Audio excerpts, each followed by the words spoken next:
देश में ओमिक्रॉन के मामले तेजी से बढ़ रहे हैं। अब तक देश में 14 राज्यों में 220 केस सामने आ चुके हैं। ओमिक्रॉन के बढ़ते हुए मामलों को देखते हुए केंद्र सरकार ने राज्यों और केंद्र शासित प्रदेशों को पत्र लिखकर संक्रमण को रोकने के लिए कड़े कदम उठाने के निर्देश दिए हैं। पत्र में केंद्र ने ओमिक्रॉन को डेल्टा से 3 गुना ज़्यादा संक्रामक बताते हुए वॉर रूम एक्टिव करने की सलाह दी है।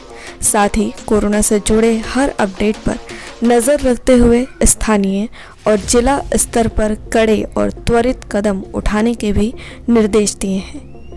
केंद्रीय स्वास्थ्य सचिव राजेश भूषण ने राज्यों को लिखे पत्र में कहा है कि टेस्टिंग और निगरानी बढ़ाने के अलावा रात में कर्फ्यू लगाने, बड़ी सभाओं पर रोक लगाने, शादियों और अंतिम संस्कारों में लोगों की संख्या को सीमित करने जैसे कदम उठाए जाएं।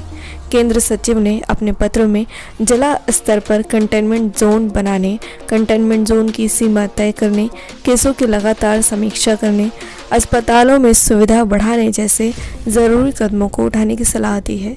केंद्र ने पत्र में कहा है कि इस तरह की रणनीति से राज्य के बाकी हिस्सों में संक्रमण फैलने के पहले ही स्थानीय स्तर पर काबू में हो जाएगा। भूषण ने अपने पत्र में राज्यों को लिखा, war room, emergency operation centres को एक्टिव करें, केस ट्रेंड्स का एनालिसिस करें, भले ही केस कम हो, जिला और स्थानीय स्तर पर कड़े और त्वरित कदम उठाने के निर्देश दिए हैं।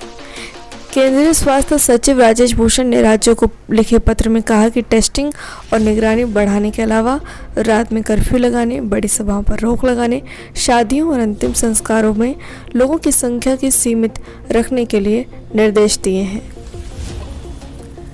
कोरोना के सभी मरीजों के संपर्कों की ट्रेसिंग की जाए। इसके अलावा जिला प्रशासन विदेशों से आए यात्रियों की भी निगरानी करें। सभी राज्यों की बेड की संख्या बढ़ाने, एम्बुलेंस और अन्य मशीनरी बढ़ाने और ऑक्सीजन और दवाओं का बफर स्टॉक बढ़ाने की भी सलाह दी है। केंद्र ने कहा है कि ओमिक्रॉन को देखते हुए नेशनल क्लिनिक मैनेजमेंट प्रोटोकॉल में कोई बदलाव नहीं होगा। गाइडलाइन के मुताबिक होम आइसोलेशन के नियमों का कड़ाई से पालन कराया जाए। होम आइसोलेशन के वक्त कॉल सेंटर और होम विजिट के द्वारा उसकी जानकारी ली जाए। इस बात का खास ख्याल रखा जाए कि होम आइसोलेशन में रहने वाले व्यक्ति से अब अन्य लोगों में संक्रमण ना फैले। राज्यों से 100% वैक्सीन पर फोकस करने के लिए भी कहा गया है।